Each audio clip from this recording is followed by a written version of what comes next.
Buenas noches a todos. Vamos a dar inicio a nuestro décimo compartir existencial, este día de sábado de gloria. Y vamos a comenzar, como siempre, con una oración. Bendito seas, Padre Santo, Dios eterno, Dios misericordioso, Dios amor, que muestras tu misericordia y tu amor sobre todas las criaturas, no importa si son buenas o malas, que haces llover sobre los campos de los justos y de los injustos, y así demuestras tu perfección. Danos, Señor, ese mismo espíritu para poder amar nosotros a todas las personas, como tú nos has amado a nosotros, como tú diste testimonio cuando estuviste en este mundo, que las regálanos de ese mismo espíritu para poder también dar la vida si es necesario, dar nuestro tiempo, dar nuestro trabajo, dar nuestro esfuerzo, que esa es otra forma de dar la vida, muchas formas de dar la vida, dar nuestra salud a todo el que necesita, a todo el que haga falta. Que este Espíritu Santo, Señor, hoy nos selle una palabra en nuestro corazón. Te damos muchísimas gracias por habernos permitido hacer estas 10 reuniones y te pedimos que hoy nos selles más que nunca una confirmación de este gozo de tu resurrección. Podamos tener la certeza, la fe de que nosotros también vamos a resucitar y vamos a poder hacer las mismas obras que has hecho tú. Acuérdate, Señor, de Venezuela, si es tu voluntad, ayuda a este pueblo a poder salir de esta situación, a poder que las cosas se mejoren después de tantos años, se puedan mejorar y pueda haber una luz para todo este pueblo. Te lo pedimos por Jesucristo nuestro Señor. Amén. Pues bueno, vamos a comenzar, como decía, la última charla de este ciclo, pero ya de antemano los invito que el próximo jueves a esta misma hora nos vamos a estar reuniendo porque voy a hacer una breve presentación de qué es lo que queremos continuar haciendo. O sea, que todo esto no se acaba con estas 10 meditaciones que hemos hecho sobre la vida de Jesús de Nazaret. Queremos llevar el compartir a una segunda fase y este jueves se lo vamos a explicar. Entonces, vamos a ver hoy lo que se celebra en este día, que es al tercer día resucitó. Jesús lo había profetizado. Es necesario que el Hijo del Hombre sea matado, sea despreciado, y va a ser crucificado, pero al tercer día resucitará. Él lo va a decir en muchísimas ocasiones y sin embargo, los apóstoles no lo van a tener en cuenta, la mayoría no van a tener esa esperanza. Entonces, una cosa interesante para que reflexionemos antes, son cosas que yo siempre me pregunté, toda mi vida siempre me pregunté sobre estas cosas que ahora les presento antes.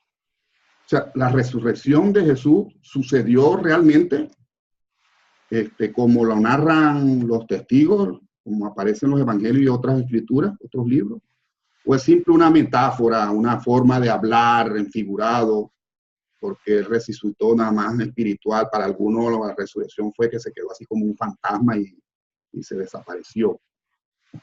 ¿Cómo fue? ¿Cómo es eso? ¿Cómo fue la resurrección? Y lo más importante, que es lo que quiero que podamos recibir hoy, esta resurrección de Jesús de la muerte, ¿qué implica para nosotros, para nuestra vida de hoy? Ahora, en nuestro entorno, en nuestra realidad, en nuestra situación, donde experimentamos la muerte de muchas maneras. Yo siempre he dicho que la muerte física no es la que nos debe preocupar, es la muerte diaria, la muerte que nos producen las situaciones difíciles con las que nos afrontamos, a veces con gente que nos tenemos que tropezar y a veces hasta convivir en la familia, en el trabajo, en la calle. siempre hay cosas de muerte, que nos producen muerte y no muerte física. Una enfermedad personal o una enfermedad de un ser querido, etcétera. Todo ese tipo de sufrimiento son muertes. La resurrección de Jesús, ¿cómo nos ayuda? ¿Cómo nos sirve para nosotros poder también afrontar nuestras muertes cotidianas, día a día? Ahora, otra cosa que yo siempre me preguntaba era, ¿qué significa que la tumba estaba vacía? Eso quiere decir que el Jesucristo se levantó, es lo que interpreta todo el mundo. Su cuerpo, Jesús se levantó. ¿Realmente pasó así? Y si Jesús se levantó con el cuerpo que tenía antes, todo golpeado y todo eso, no, ¿por qué las personas con las que trató después de resucitado, ninguno lo reconoció? Vamos a ver que con las primeras que se va a conseguir, que son María Magdalena y otras mujeres que van a la tumba, y él se pone delante de ella y no lo reconoce. Un día va a ir de camino con unos discípulos que van a un pueblo cercano que se llamaba Emaús, va todo el camino conversando con ellos, les va explicando las escrituras, va hablando, ellos van todos decepcionados por los acontecimientos que han sucedido, por ser que su maestro fue muerto y ya llevan 3 días, y algunos dicen que ha resucitado, pero nosotros no lo hemos visto. Y van con Jesús hablando de esas cosas, y Jesús les va explicando las cosas, y no lo reconocen. ¿Por qué no lo reconocen? Es una cosa que yo siempre me preguntaba. ¿Por qué no lo pueden reconocer? O sea, ¿en qué forma se cambió? ¿Será que se cortó el pelo, se quitó la barba? Sí.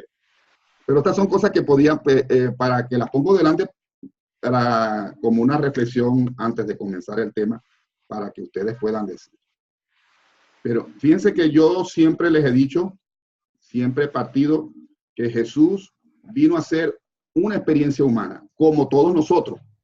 Todos nosotros venimos a este mundo a hacer una experiencia humana. Yo decíamos en la primera charla que nosotros somos seres espirituales que venimos a hacer una experiencia en la materia, en los sentidos, en los sentimientos, en las emociones. Porque cuando nosotros salgamos de este mundo, las cosas van a ser distintas, no se van a experimentar, no se experimentan igual. Y Jesús va a hacer lo mismo. Siendo Dios, el soberano de este universo, él va a hacer una experiencia como uno más de nosotros. Y entonces él va a nacer, ¿verdad? Va a nacer en una familia, como todo el mundo, de papá y mamá, con papá y mamá, tiene familia, va a convivir con unos hermanos, con unos parientes, va a estudiar y va a vivir en un pueblo concreto, que no es casualidad, que es Nazaret. Nazaret es un pueblo particular que era muy mal visto por el resto de los israelitas. Por eso cuando Pedro y Andrés invitan a Natanael para que se una al grupo de apóstoles y le dice, hemos conseguido al Mesías, el maestro de Galilea. Y él dice, ¿y de Galilea va a salir algo bueno? O sea, tenía muy mala reputación, y Nazaret más todavía, porque son pueblos que son no son como los de la capital, ahí con tantos fariseos y tantos que se creen muy cumplidores. Estos eran como más light. Su fe y su religión era más light. Porque Nazaret es un punto de cruce de comerciantes que vienen de Oriente y otros que vienen de Occidente y se cruzan por allí. Y a Jesús le encantaba, de joven, le encantaba conversar con toda esa gente. Gente que para los judíos son paganos. Pero eso le permitió a Jesús conocer muchas culturas, muchas razas, muchas creencias, muchos tipos de religiones, porque todos esos mercaderes venían y conversaban y contaban sus historias. Y Jesucristo le encantaba ponerse a conversar y oír a esa gente, y así tener un bagaje más grande de lo que era el mundo, a diferencia de ese mundo tan cuadrado que tenían los judíos, de que las cosas son así, no se pueden hacer de otra manera. Como todo, estudió en la escuela del pueblo, que normalmente era la sinagoga, y era el rabino el que educaba, y aprendió un oficio. El oficio normalmente que tiene el papá de uno, eso es lo que uno aprende. Su papá era carpintero y aprendió la carpintería, pero además también fue constructor de barcos, también fue pastor, también fue pescador, porque él se va a mudar de Nazaret cuando ya es mayor, y antes de comenzar su vida pública, él se va a mudar a Cafarnaúm, que es otro pueblo que está cerca. Me hubiera gustado enseñarles el mapa. Y está a orillas del lago. El papá de José, el papá de Jesús, es muy amigo de un constructor de barco que se llama Zebedeo. Y dos de sus hijos, Santiago y Juan, van a ser discípulos de él. Pero ya Jesús los conocía a su papá y conocía a los muchachos desde antes de escogerlos como apóstoles. Entonces él va a aprender también a ser constructor de barco, va a conocer la pesca. Incluso en Nazaret, cuando las cosas empezaron a irles bien al papá y esto, montaron un pequeño abasto allí, donde podían vender las cosas que construían, que si un mueble, que si las cosas para el arado, para la agricultura. Y ese abasto era precisamente donde llegaban todos los comerciantes, y eso le permitió a Jesucristo, a Jesús, poder hablar con toda esta gente. A la edad de 15 años se muere su papá en un accidente en una construcción que estaba haciendo en otra ciudad, en Séforis. Y Jesús va a tener que ocuparse de la casa. Allí, a diferencia de lo que puedan creer, algunos los respetamos, ¿verdad? Pero Jesús estaba allí, no solamente estaba él con su mamá, estaban otros hermanos. Unos los dicen que son parientes, que son primos, que eran hijos de un primer matrimonio de José, porque José supuestamente era mayor que María, etcétera. Respetamos lo que puedan creer cada uno, y en ese tema no me quiero meter en este momento. Pero ciertamente Jesús tuvo que aprender a ser también papá y cuidar a hermanos, cuidar gente allí, y eso le retrasó a poder ir a cumplir su propósito. Tuvo que esperar que el siguiente que venía en camino, que se llamaba Santiago también, y no es Santiago el apóstol, sino es el Santiago que aparece, que escribe una de las cartas. Si se van para el Nuevo Testamento, hay una carta que según Santiago, ese Santiago es, y dice ahí, el hermano del Señor. Él mismo se presenta como el hermano del Señor. Entonces, él al final va a terminar, y después que puede encargar la familia y las cosas del negocito que tiene la familia, y ese que el abasto que tienen allí, María criaba palomas, va a dejar a la familia y va a empezar a cumplir su propósito. Entonces, que es ir a predicar a todo el mundo, ¿verdad? Sobre la paternidad de Dios amoroso. Yo no me canso de decir eso. El verdadero ministerio de Jesús no está ni siquiera en los milagros, ni las cosas que dijo o dejó de hacer, ni siquiera está en su muerte, ni siquiera está en su resurrección. Es el mensaje que traía, lo que vino a decir. Quizás para nosotros no es una novedad porque tenemos 2000 años oyéndola, pero ciertamente lo único que vino a decir Jesús es que nosotros somos hijos de un mismo Padre y que todos somos hermanos.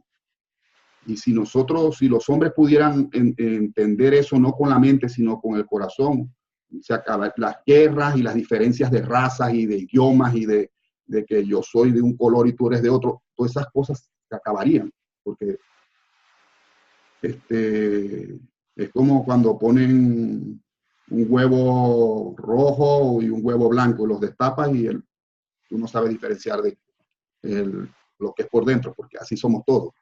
La cáscara no interesa. Nuestra cáscara, que es nuestro color, nuestro idioma, incluso nuestra religión y nuestras costumbres, eso no interesa. Ahora, Jesús no solamente, él tuvo la oportunidad en 2 ocasiones de ya haber cumplido su propósito, que era aprender a la vida humana, y ya la experimentó. Cuando él es bautizado en el Jordán por Juan Bautista, en ese momento, él pudo haber decidido ya, terminé mi misión y me voy, se pudo simplemente haber desaparecido y nadie hubiera notado nada. De hecho, en las escrituras, en el Antiguo Testamento, aparece, por ejemplo, como el profeta Elías dice ahí que vino un carro de fuego y se lo llevó. O sea, se desapareció. Elías no murió. Y Moisés también, cuando lleva al pueblo de Israel hasta la tierra prometida, dice que subió, Dios lo mandó a subir a un monte que está en lo que es Jordania ahorita, antes de entrar a Israel, que es el monte Nebo, y desde ahí vio la tierra prometida, y él no entró a la tierra prometida, sino entró Josué, pero tampoco consiguieron su cuerpo ni nada, por eso piensan que tampoco murió. O sea que había esa posibilidad de simplemente irse. Cuando ocurrió el episodio de la transfiguración, ¿se acuerdan que él se va a esa montaña con sus 3 apóstoles, que eran siempre los que lo custodiaban, Pedro, Santiago y Juan? También, y él conversa ahí con unos seres, le están diciendo a esos seres que ya cumplió con su propósito y que se puede ir. Pero él no solamente decidió experimentar la vida, quiso también experimentar la muerte, porque todos los seres humanos morimos. No solamente vivimos, morimos. Entonces, él decidió quedarse, uno, para estar más tiempo con sus apóstoles y segundo, para experimentar la muerte como todo ser humano. Ahora, como decíamos ayer, la forma como murió no era un requisito, no era la voluntad de Dios que él muriera de esa manera. La voluntad de Dios, cuando dice la voluntad de Dios, es que él experimente la muerte como ser humano, como experiencia. Pero que Dios fue el que mandó a esa gente vil y mala para que lo humillaran, lo ofeteaban, eso no fue así, fue obra de esa gente. Eso demuestra simplemente que el ser humano todavía, aunque sea civilizado, incluso ahorita, y más en la época donde estuvo Jesús, aunque seamos civilizados, siempre hay esa parte animal de nosotros que quiere destruir a aquel que vemos que es más inteligente que nosotros, o que tiene más que nosotros, o que puede más con nosotros. Nos da rabia, nos da envidia su éxito, su forma, las cosas que tienen, y como no las podemos alcanzar, preferimos matarlo. Y es mucho de lo que pasa en la situación de Venezuela, es mucho de eso. Y fue lo que le pasó a Jesús. Pero aparte de querer hacer una vida, vivir una vida y con las cosas, los altos y bajos, las alegrías y las penas que tiene una vida, y los distintos roles como hijo, como padre, lo único que no hizo Jesús fue casarse ni tener hijos. Aunque salgan libros por ahí contando cuentos con María Magdalena y lo casen y tengan hijos y santos griales y no sé qué cuentos, todo eso es mentira, todo eso es fábula. De resto, Jesucristo experimentó todo lo que hace un ser humano. Entonces, como digo, también quiso experimentar la muerte. Pero después de morir, también se pudo haber ido y quedarse así. Pero no, decidió resucitar. Y eso era una cosa que también yo siempre me la preguntaba. ¿Por qué resucita? ¿Cuál es el significado de la resurrección? Y cuando él resucita, él pudo haber resucitado, ¿verdad? Porque lo había profetizado, que iba a morir y iba a resucitarse al tercer día. Y se pudo haber ido también después de ahí. Pero no, él quiso quedarse unos días, 40 días exactamente, con sus apóstoles, con los discípulos, con sus parientes, con su familia, y para experimentar o para demostrarnos a nosotros lo que será nuestra vida después que muramos. Nosotros, o sea, todo lo que experimentó Jesús simplemente es un vaticinio de lo que experimentaremos, nosotros. Si nosotros sabemos lo que es vivir, ¿verdad? Hacer una vida, unos más cómodas que otros, unos con más sufrimientos que otros, pero todos hacemos una experiencia de vida y todos moriremos. Unos van adelante, otros van detrás, pero todos moriremos. Ahora, eso lo tenemos garantizado, o sea, lo vemos. Lo que no tenemos certeza es que resucitaremos. Por eso Jesucristo resucita no por él no tenía que demostrar nada. Él dijo, yo soy el que doy mi vida y tengo poder para recuperarla nuevamente.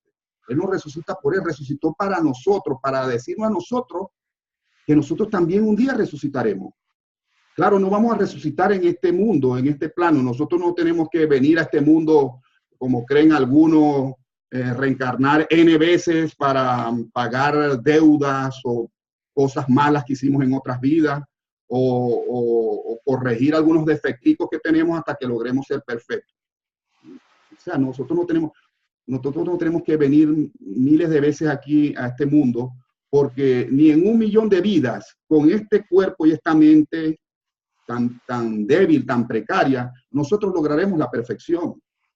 La perfección la seguiremos desarrollando en otros mundos, que lo dirá el mismo Jesús. En mi casa, en el reino, hay muchas moradas. Y yo les voy a preparar un sitio para cuando ustedes vayan para allá. Entonces, Lo distinto que hizo Jesús fue que él decidió resucitar aquí en la tierra. Nosotros no resucitaremos aquí en la tierra, ¿no? No es un fantasma que volvió.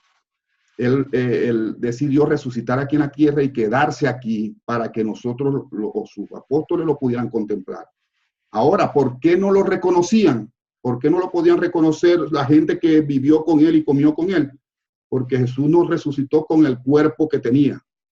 Cuerpo lleno de golpes, lleno. Estaba leyendo un estudio que dice que si Jesucristo no se hubiera muerto de la paliza que le dieron hasta la crucifixión, todos los latigazos, los golpes, porque no solamente fueron la flagelación y los golpes y haberse caído no sé cuántas veces cuando llevaba la cruz, cuando iba camino al Calvario, la cruz no se lleva como la vemos nosotros en las películas, él solo llevaba el travesaño que lleva sobre los hombros, pero llevaba las manos atadas a ese travesaño. En el Gólgota está el travesaño vertical, él lleva solamente el horizontal. Cuando en la Escritura dice que él se cayó varias veces, él no tenía manos con qué parar la caída. De tal manera que cuando él se caía, si se caía de espalda, caía con el tronco de espalda. Y si no, si caía de boca, le caía el tronco arriba. Entonces se dio golpes de todo tipo. Si él hubiera, dice este estudio, que si él hubiera sobrevivido a eso y no se hubiera muerto en la cruz, le hubiera costado mínimo 3 meses volver simplemente a caminar y a volverse a restablecer. Entonces, Jesucristo resucita, pero con otro cuerpo, ya lo vamos a ver más adelante, con un cuerpo nuevo, el cuerpo que nos van a dar a nosotros.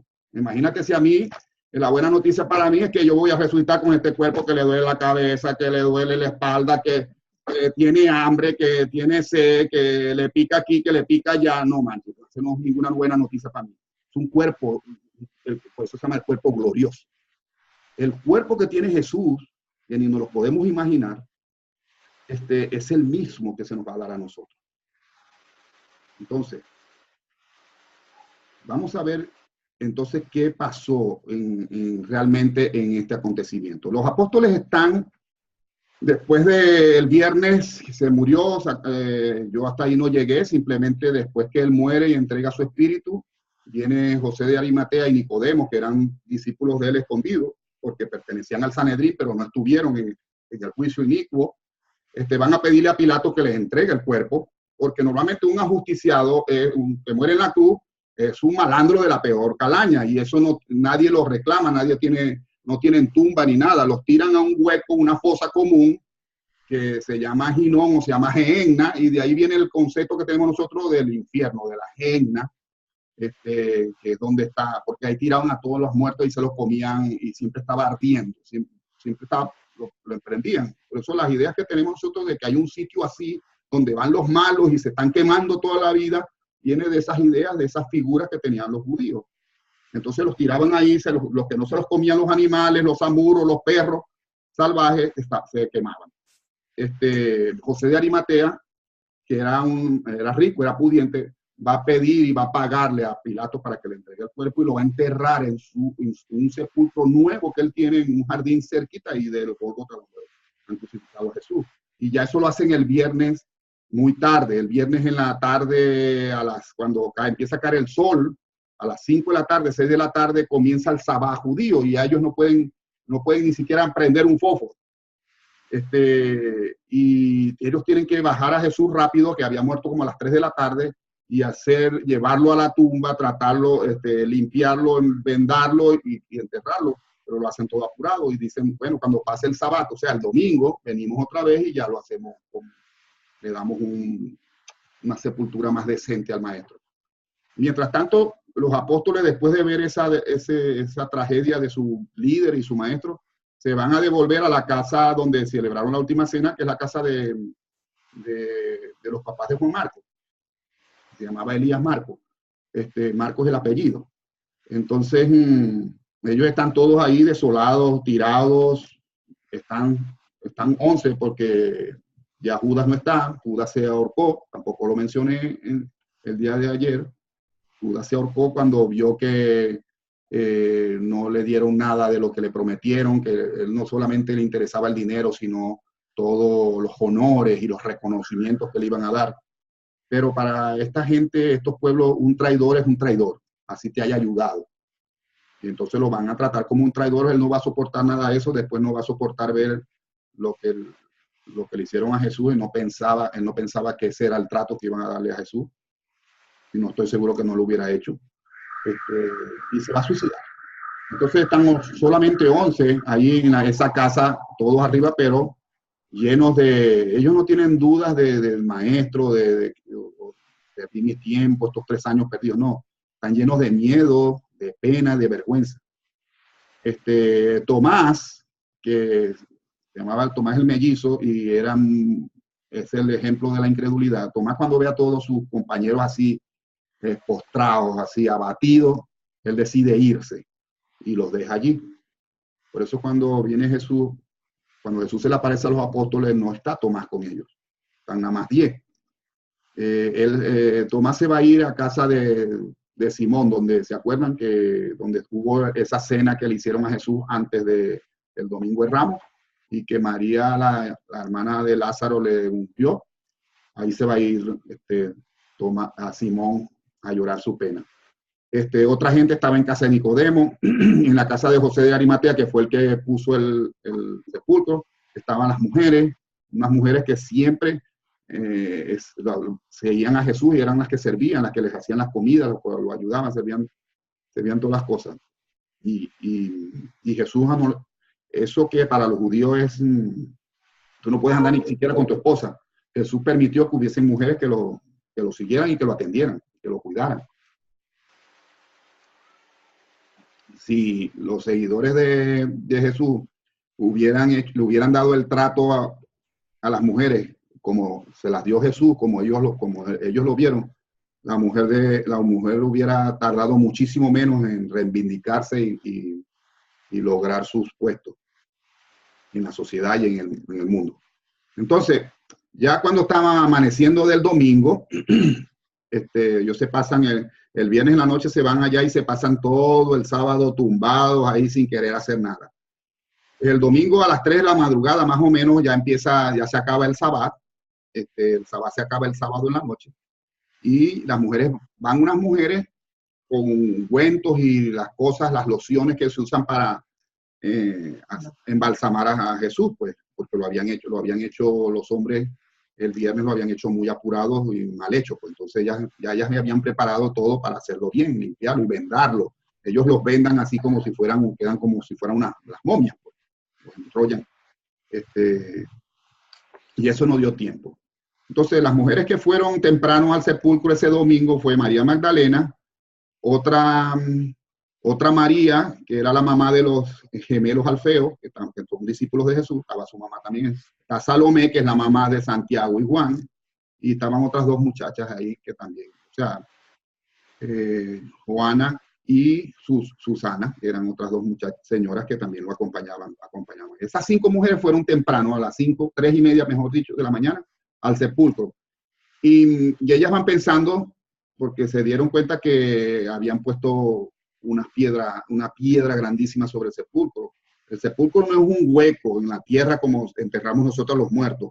Es como una cueva, y ahí en esa cueva se pone un nicho, como una cama hecho de la misma piedra, y después se tapa la boca, la puerta de la cueva, con una piedra redonda que corre como en un carril.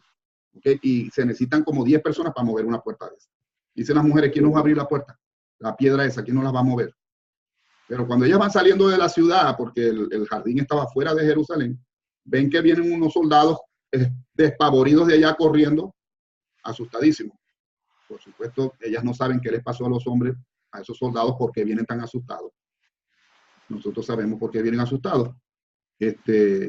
Y ellas llegan a la tumba, todavía es de oscuro, y ven que la piedra está movida y que no hay nadie. No están ni los guardias. Ya habían guardias romanos y guardias de los sacerdotes. Y no hay nadie. Y está la piedra removida. Y entonces les da miedo. Y María se empieza a asomar por la puerta, por el hueco de la tumba, y solamente logra ver con su antorcha, ve que no está el cuerpo. Nada más ve las vendas, un paño que le servía como de almohada, donde lo pusieron, y las vendas allí acomodaditas en el nicho donde pusieron el cuerpo. Y cuando ella ve que Jesús no está, pega un grito. Entonces las otras 4 mujeres, que están todas asustadísimas, imagínense ustedes a esa hora, ven, María pega un grito y ya salen corriendo toditas y dejan a María botada y se van corriendo. Después que van llegando a la ciudad les dicen, ay, pero como mala gente, ¿cómo vamos a dejar a María? Y se devuelven. Y cuando ellas vienen llegando de vuelta al sepulcro, viene María saliendo también asustada cuando ve que la dejaron sola. Bueno, y ahí se asustan todas y ella simplemente les dice, no está, se lo han llevado, no hay nadie, la tumba está vacía. Y entonces las mujeres también se asoman y verdaderamente no hay nadie. Y se quedan las 5 mujeres sentadas ahí diciendo, tratando de entender las cosas, porque no es solamente que la tumba está vacía, sino que el lienzo con que lo envolvieron está acomodado como si el cuerpo se hubiera evaporado. No está como si él se hubiera levantado, simplemente se quita todo lo que le habían puesto, ¿verdad? Lo que llamamos el sudario, una sábana grandísima que lo cubría de abajo, le doblaba sobre la cabeza y llegaba otra vez a los pies, una sábana como de 4 metros. Y así lo ponen y le ponen otra en la cara. Y después que lo empiezan a amarrar. Entonces, pues cuando ellas ven que están esos lienzos están ordenados como si el cuerpo hubiera estado ahí, simplemente se hubiera evaporado. Si Jesús se hubiera levantado, el cuerpo se hubiera levantado, los trapos esos estuvieran tirados, y entonces ellos le llaman la atención, porque lo primero que pensaron fue que se lo habían robado. Pero él dice, ajá, ¿quién lo va a robar? ¿Quién se va a robar el cuerpo y va a dejar los trapos acomodaditos? Encima, se lo llevan con trapos y todo, ¿verdad? ¿Quiénes van a quitar el trapo para llevárselo desnudo? Entonces, bueno, están ellas ahí afuera pensando qué vamos a hacer, elucubrando qué habrá pasado, cuando venga un hombre allí cerca que está silencioso e inmóvil. Y María, pensando que es el jardinero o alguien de ahí, sale corriendo y le dice, ¿dónde has llevado al maestro? ¿Dónde lo has puesto? Dínoslo y nosotros lo vamos a buscar. Y como el tipo no le habla, la persona no le contesta, ella se pone a llorar. No reconoce que es Jesús el que está parado ahí. Ella cree que es un jardín, que es alguien, el que cuida el jardín, el que cuida el huerto, porque era un huerto de José, de Arimatea. Entonces Jesús le habla y le dice, ¿a quién buscáis? Y ella dice, buscamos a Jesús, lo estaba enterrado aquí, este es su sepulcro, el sepulcro de José, y ahora venimos a buscarlo y ya no está, se lo han llevado. ¿Tú sabes dónde se lo han llevado? Y entonces Jesús le dice, ¿acaso no os dijo este Jesús, aún cuando estaban en Galilea, que moriría, pero que volvería a resucitar? Entonces ellas se impresionaron por estas cosas que le dijo este hombre, ¿cómo este hombre sabe eso? Y en eso María, que es la que está hablando con esta persona, con Jesús, oye que Jesús le dice su nombre, le dice María. Y en el tono de voz, en ese tono que ella bien conocía de amor, de afecto, de misericordia, que era la voz de su maestro, allí sí lo reconoció. No lo reconoció físicamente, lo reconoció por la voz. Y supo que era Jesús y se le tiró se arrodilló, y las demás mujeres igual se arrodillaron todos, y mi Señor y mi Maestro. Lo reconocieron y lo arrodillaron. Y María va a tratar de abrazar a Jesús, abrazar sus pies, y Jesús le va a decir, yo puse las palabras en hebreo como las dijo Jesús, no li me tangere, que quiere decir no me toques. Porque no soy como me conociste en la carne. Voy a quedarme en esta apariencia una temporada hasta que me toque ascender al Padre. Pero vayan y díganle a los apóstoles, sobre todo a Pedro, que yo he resucitado y que han hablado conmigo. Las mujeres salen corriendo, contentísimas, impresionadas, no sabían qué creer. Fíjense que un dato curioso es que a las primeras personas que ven a Jesús resucitado, no son ni los más sabios, ni los más inteligentes, ni los hombres más valientes, ni nada, porque todos los apóstoles, todos fueron unos cobardes. Quitando a Juan, que estuvo hasta el final en la cruz, todos los demás fueron unos cobardes y también unos deprimidos. Ninguno creyó al final lo que les había prometido el maestro.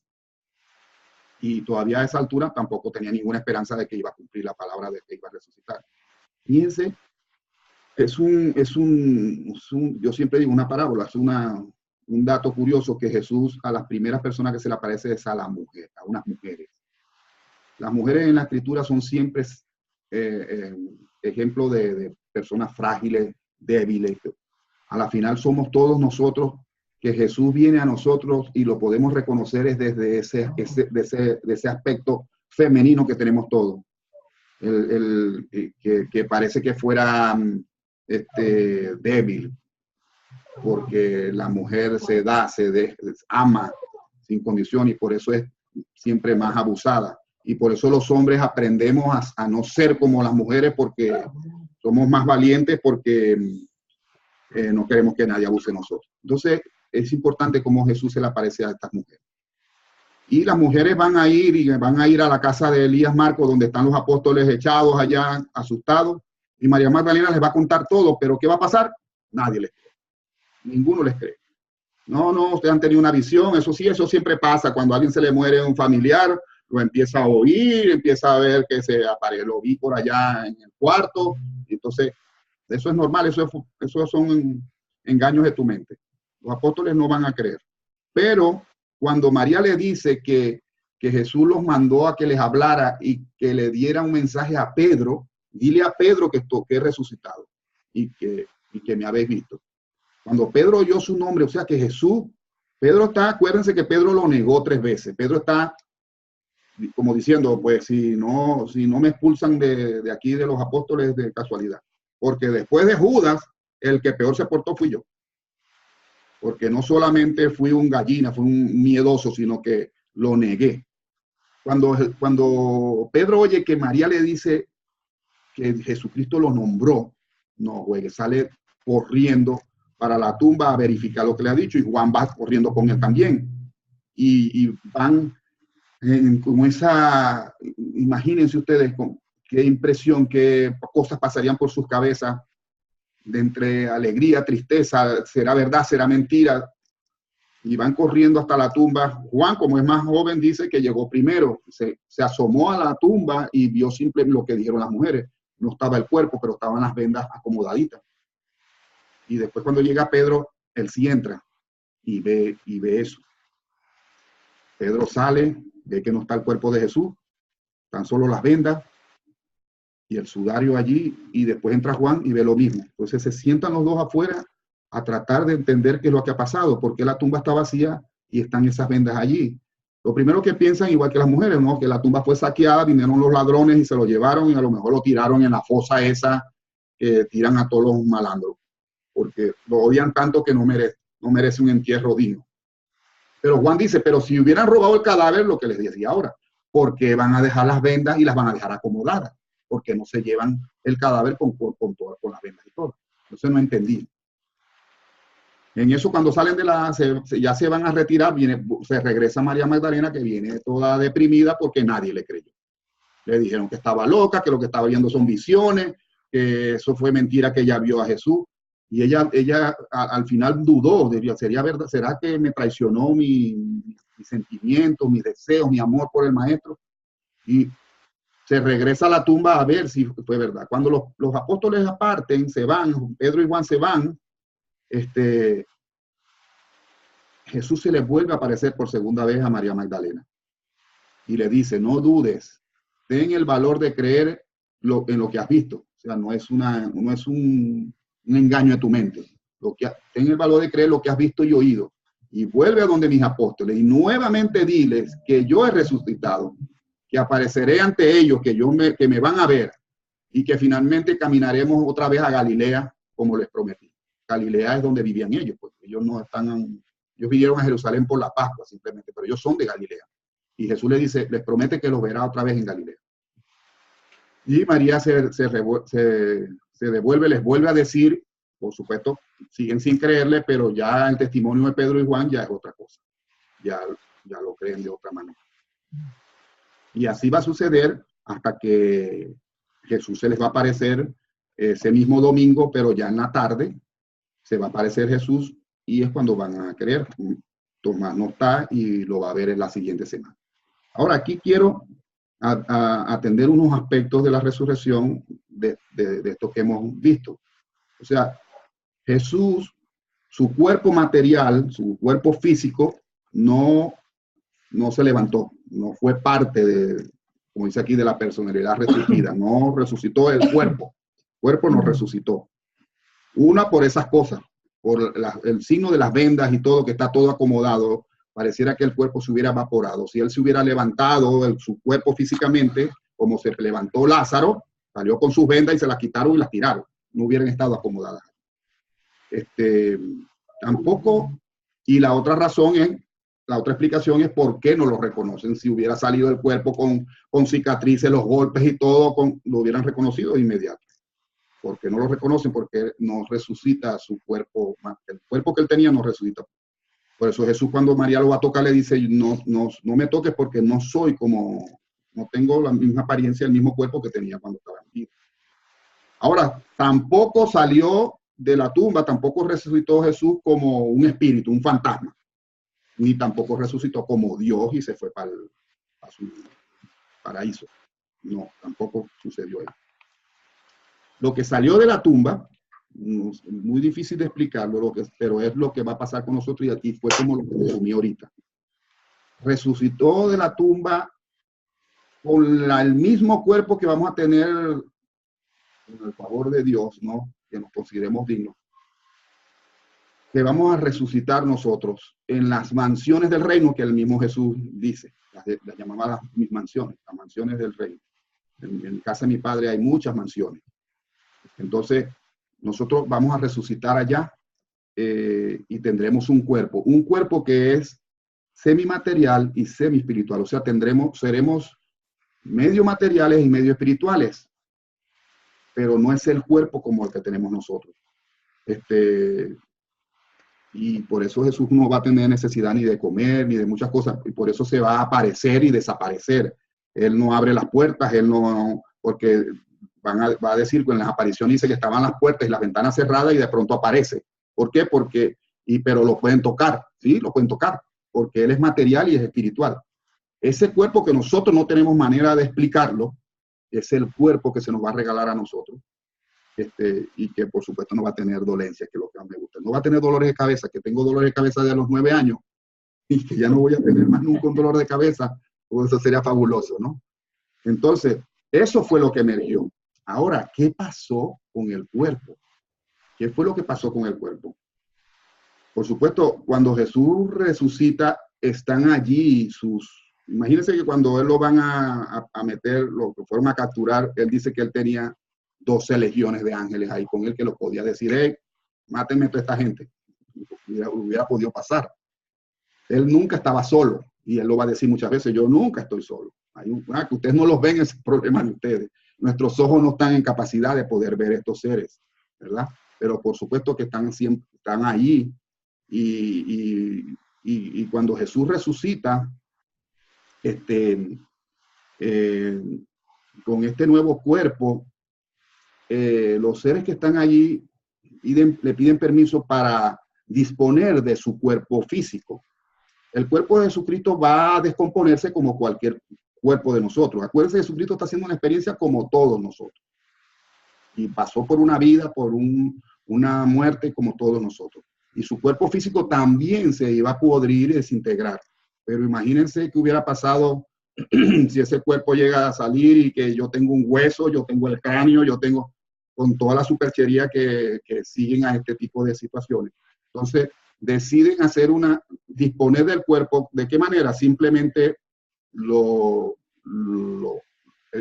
proceso de putrefacción, alteraron el tiempo, no sé, no me pregunten que les explique eso, simplemente lo hicieron a una velocidad tan grande, tan rápida, que en un pestañear de ojo se desapareció.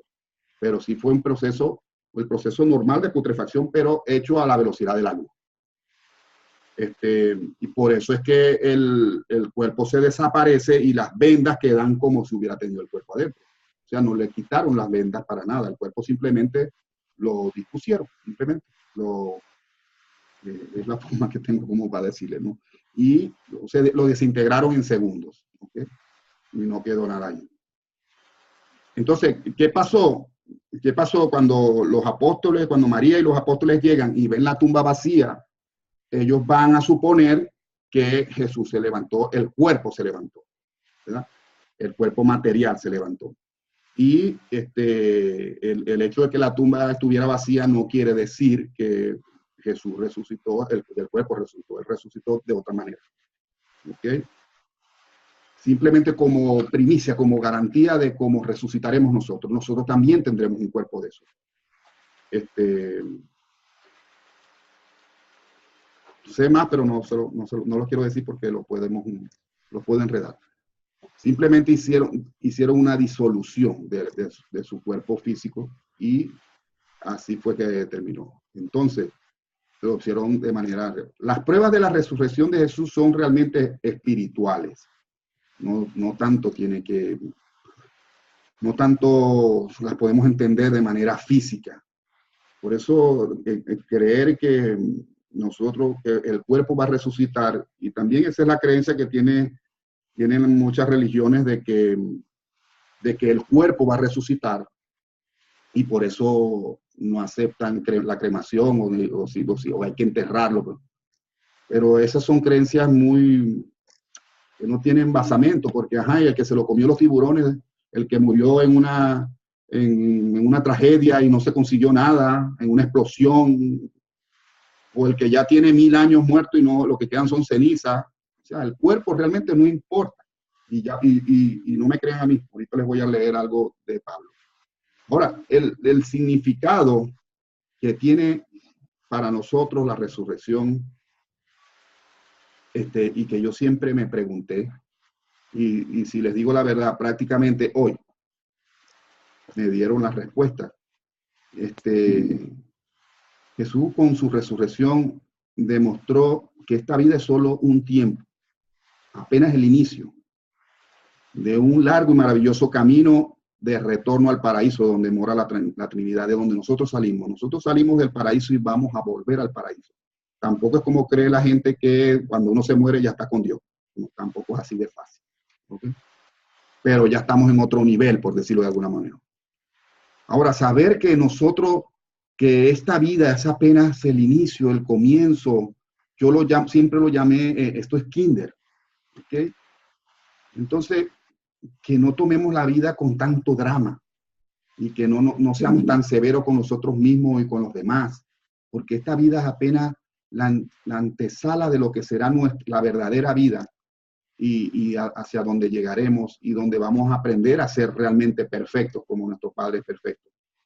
Y para esa nueva vida se nos va a dar un nuevo cuerpo y que nosotros no lo podemos entender. Incluso los apóstoles que lo vieron, incluso lo tocaron y todo, y no podían entender cómo se podía desaparecer de pronto. Entonces, claro que existe otra vida.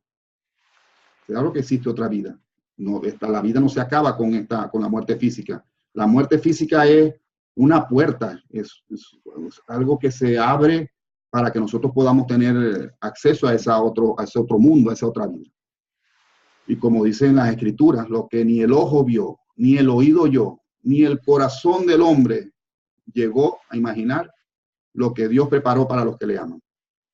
Y por eso les quiero leer esta parte que dice, que narra Pablo en su carta a los Corintios. Se lo voy a leer textualmente porque es muy interesante y quizás no nos hemos dado cuenta. A lo mejor les parece que todo esto que yo les estoy diciendo me lo inventé ahorita. Y fíjense que Pablo dice, ¿cómo resucitan los muertos? ¿Con qué cuerpo vuelven a la vida? Y dice, necio, lo que tú siembras no revive sino muere. Y lo que tú siembras no es el cuerpo que va a brotar, sino un simple grano de trigo, por ejemplo, o de alguna otra planta. Y Dios le da un cuerpo a su voluntad. A cada semilla un cuerpo particular. No toda carne es igual, sino que una es la carne de los hombres, otra la de los animales, otra de las aves, otra la de los peces. Hay cuerpos celestes y cuerpos terrestres, pero uno es el resplandor de los cuerpos celestes y otro el de los cuerpos terrestres. Uno es el resplandor del sol, otro el de la luna, otro el de las estrellas. Y una estrella difiere de otra en resplandor. Así también en la resurrección de los muertos se siembra corrupción resucita incorrupción. Se siembra vileza, resucita gloria. Se siembra debilidad, resucita fortaleza. Se siembra un cuerpo natural, resucita un cuerpo espiritual. Pero si hay un cuerpo natural, un cuerpo físico, hay también un cuerpo espiritual. En efecto, así como dice la Escritura, fue hecho el primer hombre, Adán, alma viviente, y el último Adán, espíritu que da vida. Mas no es lo espiritual lo primero que aparece, sino lo natural, luego lo espiritual. El primer hombre salido de la tierra es terreno, el segundo viene del cielo. Como el hombre terreno, así son los hombres terrenos, como el celeste, así serán los celestes. Y del mismo modo que hemos llevado la imagen del hombre terreno, llevaremos también la imagen del celeste. Os digo esto, hermano, la carne y la sangre no pueden heredar el reino de los cielos, ni la corrupción heredará la incorrupción. O sea, San Pablo está diciendo, con este cuerpo no vas para el cielo, no entra, no está capacitado pues, este cuerpo para el nuevo mundo, para donde va. En efecto, es necesario que este ser corruptible se vista de incorruptibilidad y que este ser mortal se vista de inmortalidad. Y cuando este ser corruptible se revista de incorruptibilidad y este ser mortal se revista de inmortalidad, entonces se cumplirá la palabra que está escrita. La muerte ha sido devorada en la victoria. ¿Dónde está, oh muerte, tu victoria? ¿Dónde está, oh muerte, tu aguijón? El aguijón de la muerte es el pecado y la fuerza del pecado, la ley. Pero gracias sean dadas a Dios que nos da la victoria por nuestro Señor Jesucristo. Eso ya lo explicaba San Pablo, pero era muy difícil de entenderlo. Y es lo que he querido yo explicarles de otra manera. Jesucristo ha sido la primicia de lo que nos espera. Ahora fíjense, los hebreos crearon una religión de moralidad, de normas y de ser moralmente intachable. Los griegos desarrollaron su religión basada en la belleza. Por eso ustedes ven las esculturas griegas y son perfectas. Pablo, que fue el que fundó realmente la iglesia después y que no conoció a Jesús personalmente, pero las 3/4 partes del Nuevo Testamento son cartas de él. Él creó una religión de la fe, la esperanza y la caridad. Jesús reveló y ejemplificó con su vida una religión de amor, la seguridad en el amor del Padre, con alegría, con satisfacción, consiguiente al compartir este amor en el servicio a la hermandad humana. O sea, lo que Jesucristo vino realmente a darnos fue, a enseñarnos fue a poder amar a los hombres como Dios nos ama. Ahora fíjense, les quiero compartir ya para terminar algo que yo descubrí, no sé de qué manera, cuando tenía como 15 años. Y lo llamé así, la debilidad de Dios. Es como Dios, que Dios es, por supuesto, no necesita de nadie. Él es omnipotente, omnipresente, Él no necesita de nadie. Y conoce todas las situaciones de la creación, de su creación. Y de alguna manera no se sabe cómo Él deja el paraíso donde Él mora y se asocia con las criaturas, lo más bajo de la creación que somos nosotros los seres humanos, y nos deja dentro un pedacito de Él, lo que yo he llamado la chispa divina, el ajustador de pensamiento que nos ayuda a ajustarnos a su voluntad, nuestra esencia divina, como la quieran llamar. Hay una parte de Dios que vive dentro de ti. Y esa chispa que tenemos nosotros es nuestro GPS, es el que nos muestra el camino que vamos a seguir para llegar de vuelta a nuestra casa. Y también es la promesa que nos hace el Padre que un día vamos a ser inmensamente felices. Ahora, Dios como tal no está capacitado para el mal, Él es puro amor y conoce todas las cosas en forma absoluta, pero en forma experiencial no, como experiencia no, porque Dios, por eso Jesús tuvo que hacer esa experiencia, pero Dios Padre no puede hacerlo, no explotaría la tierra si se le ocurre bajar. ¿Okay? Entonces, ¿qué hace Él? Él desciende a vivir dentro de nosotros y de esta manera camina en la aventura en la materia como uno de nosotros. Vive contigo, no como una metáfora, como real. Él vive contigo tus soledades, tus errores, tus alegrías, tus lágrimas, tus dudas, tus odios, tus humillaciones, tus riquezas y tus pobrezas, tus ansiedades, tus enfermedades, tu ignorancia, tu cobardía o tu valor, tu generosidad o tu servicio a los demás. Todo lo vive Dios Padre a través de ti. Él está ahí prácticamente desde el principio y camina contigo en silencio. Él te regala la inmortalidad y tú a cambio le ayudas a experimentar directamente. Por eso cuando yo descubrí esto, lo llamé la debilidad de Dios, o sea, porque Dios siendo tan poderoso nos necesita a nosotros. Nosotros necesitamos a Dios y Él nos necesita a nosotros para poder experimentar. Y experimenta la vida a través de nosotros. Todo lo que nos pasa y lo que sucede. Ahora, nuestro propósito, que como le he dicho en las demás charlas, nuestro propósito es que busquemos el Padre y aprendamos a hacer su voluntad.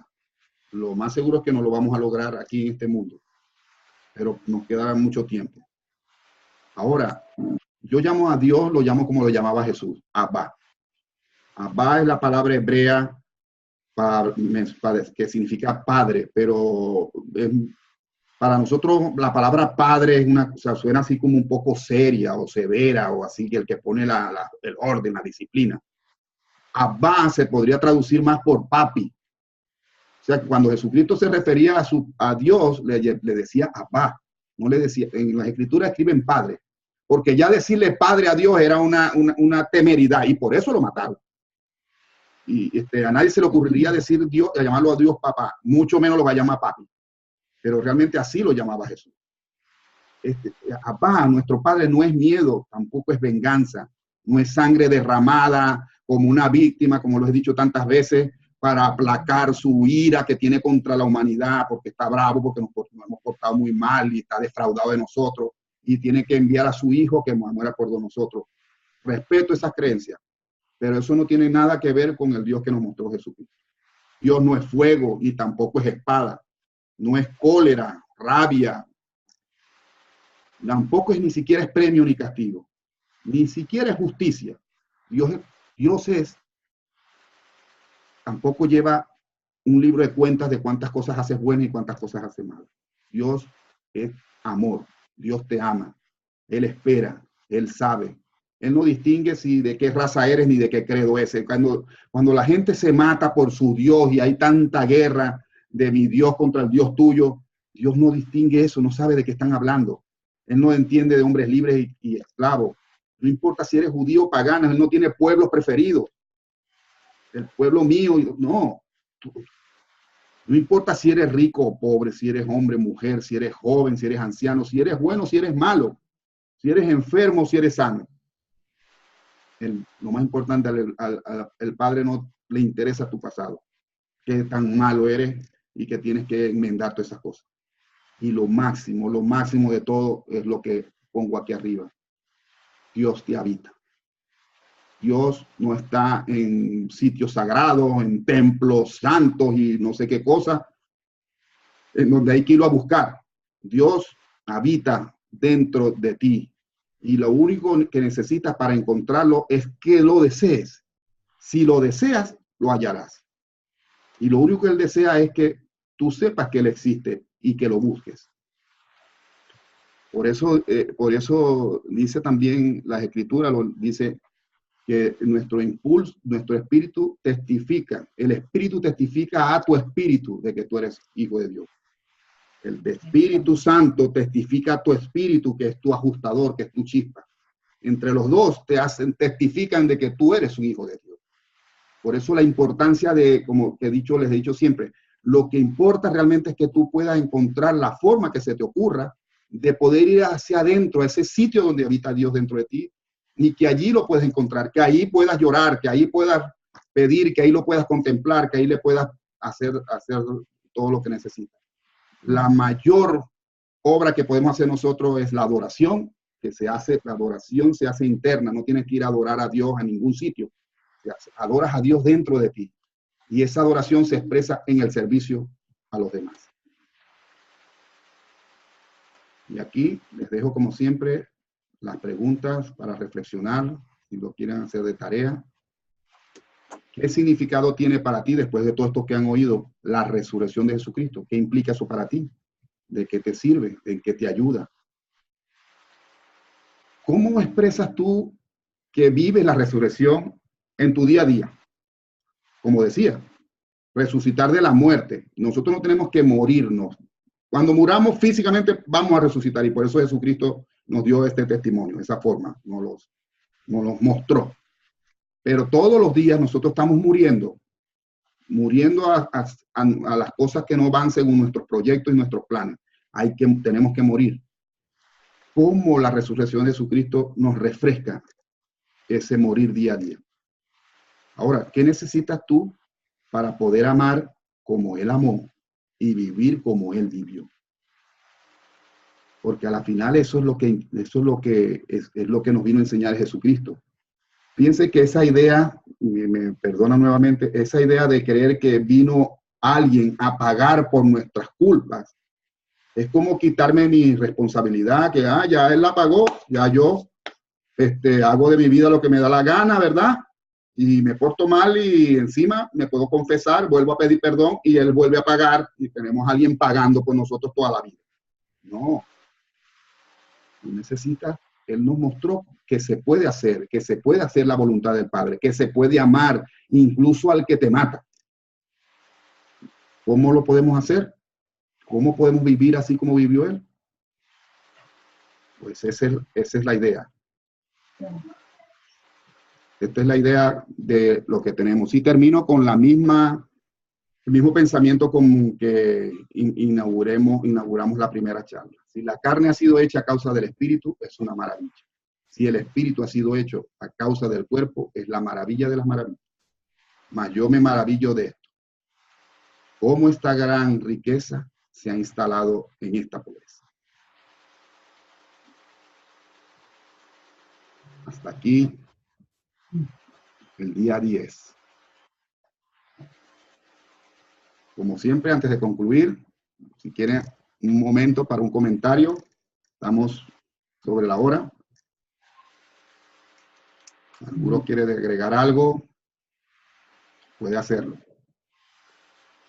Ok, bien interesante.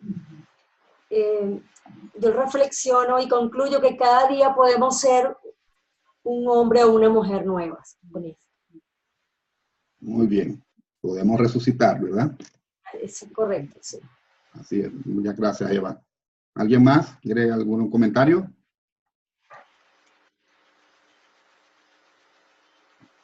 Marta, quédate clara. Esther, Alexa, puras mujeres aquí.